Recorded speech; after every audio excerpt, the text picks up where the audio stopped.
Break के बाद आप सभी का स्वागत है। हम चर्चा कर रहे हैं कि किस तरह से हम अगर नेट बैंकिंग करें, शॉपिंग करें, ऑनलाइन पोर्टल्स पे शॉपिंग करें या एटीएम का यूज करें तो किस तरह से सावधानियां बरतें, क्या कुछ करें, कैसे रहें सावधान, किस तरह से रहें सेफ। इस पर चर्चा करने के लिए हमारे साथ स्टूडियो में मौजूद है सुमित। मैं आपसे मैं जानना चाहूंगी आपको कि आप हमारे दर्शकों को बताएं कि किस तरह से हम जब ऑनलाइन शॉपिंग करते हैं या फिर नेट बैंकिंग करते हैं किस तरह से सेफ साइड रहें, कैसे हम उन चीजों को अवॉइड करें जो आगे चलकर हमें दिक्कत दे सकती है या फिर रातों रात हमारा पैसा उड़ जाता है। अक्सर ऐसी चीजें होती हैं कि जो हैकर्स होते हैं वो बिल्कुल नजर लगाए बैठे रहते हैं कि कब उन्हें मौका मिले और वो इस तरह से पैसा हमारा उसमें से निकाल लें।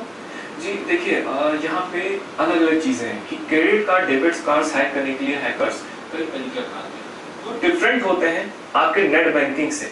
अगर हम नेट बैंकिंग का यूज कर रहे हैं तो नेट बैंकिंग को हैक करने के लिए, आपके बैंक अकाउंट हैक करने के लिए कई तरीके हैं, जिसमें कि मैं कुछ खास और टॉप ऐसे तरीकों के बारे में बताना चाहूंगा जो कि जिनके थ्रू सबसे ज्यादा केसेस हमारे सामने आते हैं।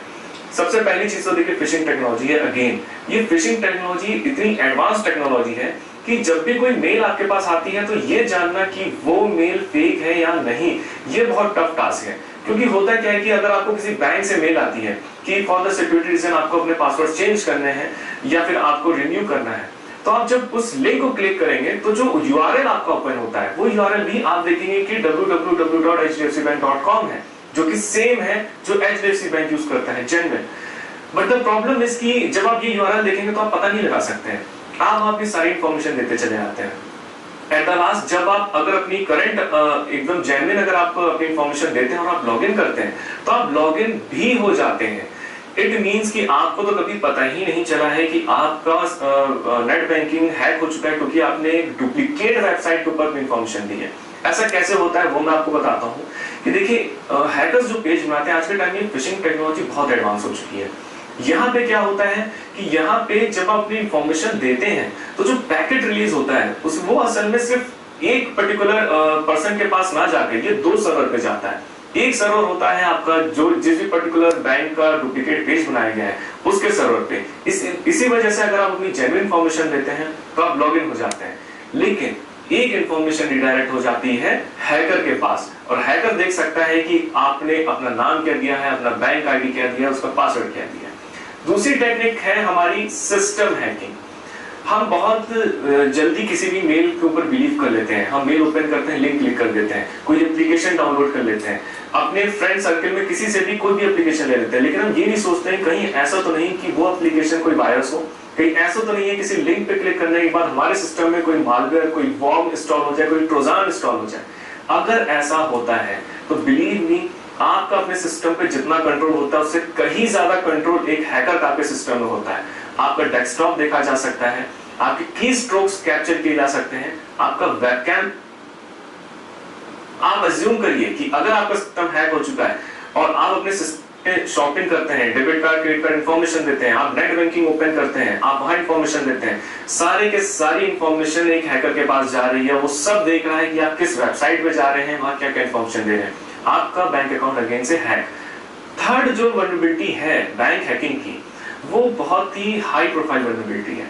यहाँ पे क्या होता है कि आजकल आप देखिए कि कंप्यूटर से ज्यादा लोग मोबाइल का यूज करना शुरू कर दिया। उन लोगों ने मोबाइल, हम कहीं भी जाते हैं हम वाईफाई से कनेक्ट करते हैं अपने आप को, नेट बैंकिंग ओपन कर लेते हैं, फंड ट्रांसफर कर देते हैं, लेकिन हम ये नहीं सोचते हैं कि ऐसा तो नहीं है कि वाईफाई का भी मिसयूज किया जा सकता है।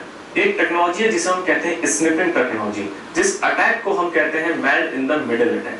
यहाँ पे क्या होता है कि अगर आप किसी भी वाईफाई कनेक्शन के साथ कनेक्टेड हुए तो एक थर्ड पर्सन वो अगर हैकर है तो वो उस वाईफाई के थ्रू आपके सिस्टम को कैप्चर कर सकता है, आपके सिस्टम को स्निप कर सकता है और ये देख सकता है कि आपने कौन सी वेबसाइट ओपन करी, कौन सा बैंक ओपन किया, क्या आपने आईडी डाला है और क्या पासवर्ड डाला है। ना तो वो कोई आपको लिंक भेजेगा, ना तो कोई आपको फाइल भेजेगा। This is the very advance technology to hack the bank accounts.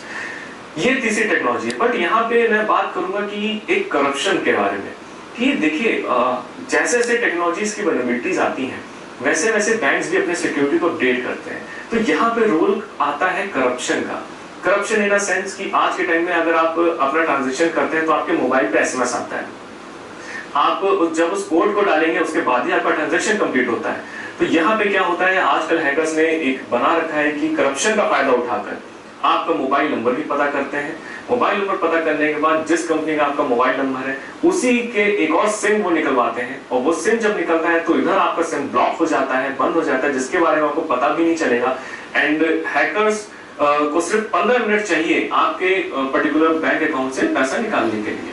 तो वो क्या करेंगे कि वो मोबाइल से आपका मोबाइल नंबर पे जब कोड आएगा तो वो कोड असल में आपके मोबाइल नंबर पे नहीं बल्कि आप ही के नंबर पे आएगा, जो कि सिम उनके पास होगा, और वो उस कोड का यूज करके अगेन आपके बैंक अकाउंट को हैक कर सकते हैं। जी बिल्कुल, इन सब बातों पे हम चर्चा करेंगे आगे भी, लेकिन एक छोटे से ब्रेक के बाद मोबाइल बैंकिंग के टाइम किस चीजों का रखे ध्यान, अगर आप मोबाइल पे अपना काम कर रहे हैं या किसी भी तरीके का कैश ट्रांजैक्शन करें, किन चीजों का रखे ध्यान, ये सब कुछ बताएंगे, लेकिन एक छोटे से ब्रेक के बाद।